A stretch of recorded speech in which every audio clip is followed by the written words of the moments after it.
Perkenalkan, nama saya Jan Claudia Putu Karaeng, NIM G0311818110. Di sini saya akan menjelaskan mengenai cooler dan freezer. Cooler atau mesin pendingin merupakan suatu peralatan yang digunakan untuk menurunkan suhu bahan, air maupun peralatan dalam industri. Nah, dalam sistem refrigerasi terjadi penyerapan panas yang mengakibatkan bahan yang disimpan memiliki suhu lebih rendah daripada lingkungannya. Dalam industri pangan sendiri, cooler digunakan untuk memperpanjang masa simpan suatu produk pangan. Selanjutnya yaitu prinsip kerja cooler. Nah, prinsip kerja cooler yaitu motor penggerak akan memutar kompresor yang mengakibatkan zat refrigeran mengalami peningkatan suhu dan tekanan. Selanjutnya, zat refrigeran akan masuk ke dalam kondensor dan mengalami penurunan suhu yang diakibatkan oleh penyerapan panas oleh udara yang berada dalam pipa kondensor. Selanjutnya, kondensor akan melepas panas sehingga zat refrigeran mengalami penurunan suhu. Nah, zat refrigeran kemudian mengalir ke dalam pipa kapiler dan drying yang dalam bentuk cairan bertekanan tinggi dengan suhu rendah. Selanjutnya, ketika memasuki capillary tap yang memiliki diameter dengan lubang yang sangat kecil, terjadi penurunan tekanan sesuai dengan temperatur pada evaporator. Selanjutnya, bagian-bagian cooler. Nah, secara umum, cooler terdiri atas beberapa bagian, yaitu yang pertama, kompresor. Nah, kompresor berfungsi untuk mensirkulasi refrigeran yang mengalir dalam sistem pendingin. Nah, kompresor juga berperan dalam mempertahankan suhu rendah dan tekanan terendah pada refrigeran. Selanjutnya, yaitu kondensor. Nah, kondensor berfungsi untuk melepaskan panas yang diserap oleh refrigeran di evaporator serta panas yang terjadi akibat proses kompresi. Selanjutnya, evaporator. Nah, evaporator ini berperan untuk mendinginkan suhu di lingkungan sekitarnya serta berperan dalam proses penguapan. Selanjutnya, dryer. Nah, dryer berperan untuk menyerap uap air dan menyaring kotoran yang terdapat dalam sistem refrigerasi. Selanjutnya, capillary tap atau pipa kapiler. Nah, pipa kapiler berfungsi untuk mengatur refrigeran dalam sistem pendingin. Selanjutnya, contoh bahan pangan yang biasa digunakan atau biasa disimpan dalam cooler yaitu buah dan sayur, meat dan poultry food, selanjutnya fish product. Nah, perpindahan panas. Nah, perpindahan panas secara umum dibedakan menjadi 3, yaitu konduksi, konveksi, dan radiasi. Konduksi merupakan perpindahan panas yang terjadi pada suatu media atau fluida yang diam, misalnya pada batang besi yang dipanaskan. Selanjutnya, konveksi. Konveksi terjadi pada dua permukaan atau dua antar permukaan dan cairan bergerak pada suhu yang berbeda, misalnya dalam sistem refrigerasi. Selanjutnya, radiasi.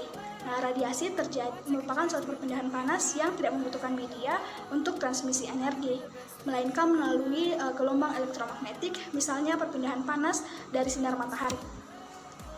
Selanjutnya yaitu freezer.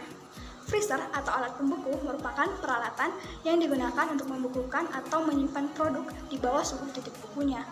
Suhu yang digunakan dalam freezer biasanya berkisar minus 18 derajat Celcius hingga minus 35 derajat Celcius. Freezer dibedakan menjadi 2 secara umum, yaitu mechanical freezer dan cryomatic freezer. Selanjutnya, mechanical freezer. Mechanical freezer dibedakan menjadi 3, yaitu cryogenic freezer dan mechanical freezer, dan berdasarkan laju pembentukan esnya dibedakan menjadi 4. Yang pertama yaitu mechanical freezer. Nah, mechanical freezer terdiri atas 3, yaitu cooled freezer, cooled liquid freezer, dan cooled surface freezer. Yang pertama yaitu cooled freezer. Nah, cooled freezer memiliki prinsip kerja menguapkan dan menekan refrigeran dalam sistem yang berkelanjutan. Nah, cooled freezer juga menggunakan air atau udara untuk menurunkan suhu bahan pangan, misalnya dalam air blast freezer. Selanjutnya, cooled liquid freezer. Cooled liquid freezer memiliki prinsip kerja yang hampir sama dengan cooled freezer, hanya saja refrigeran yang digunakan merupakan air. Selanjutnya, cooled surface freezer. Nah, pada pembukuan jenis ini, permukaan freezer atau tempat penyimpanan bahan pangan dilapisi dengan refrigeran untuk menghilangkan panasnya, misalnya dalam plate freezer. Selanjutnya, cryogenic freezer. Nah, cryogenic freezer merupakan teknik pembukuan dengan menggunakan karbon dioksida padat maupun cair maupun nitrogen yang langsung bersentuhan dengan bahan pangan. Salah satu ciri dari jenis pembukuan ini yaitu terjadinya perubahan fasa dari refrigeran atau cryogen karena panas yang dipindahkan dari bahan pangan atau makanan. Nah, panas dipindahkan ini kemudian akan menjadi panas laten untuk menguapkan cryogen.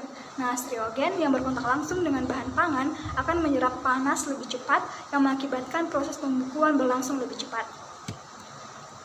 Selanjutnya yaitu jenis freezer berdasarkan laju pergerakan esnya. Nah, berdasarkan laju pergerakan esnya, freezer dibedakan menjadi 4, yaitu yang pertama slow freezer and sharp freezer.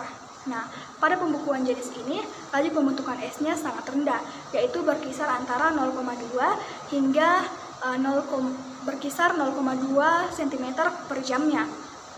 Misalnya pada cold stores. Selanjutnya quick freezer. Nah, pada quick freezer, laju pembukuan esnya cukup cepat, yaitu 0,5 sampai 3 cm per jamnya. Selanjutnya rapid freezer. Nah, pada pembukuan ini laju pembentukan es berkisar 5 sampai 10 cm per jamnya. Misalnya dalam fluided bed freezer. Selanjutnya ultra rapid freezer.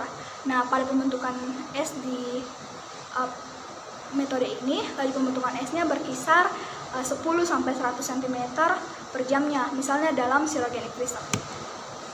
Beberapa contoh bahan pangan yang biasa disimpan dalam metode pembukuan, misalnya daging dan produk turunannya, kemudian fish product, kemudian buah-buahan, sayuran beku, ice cream, dan makanan beku lainnya seperti pizza.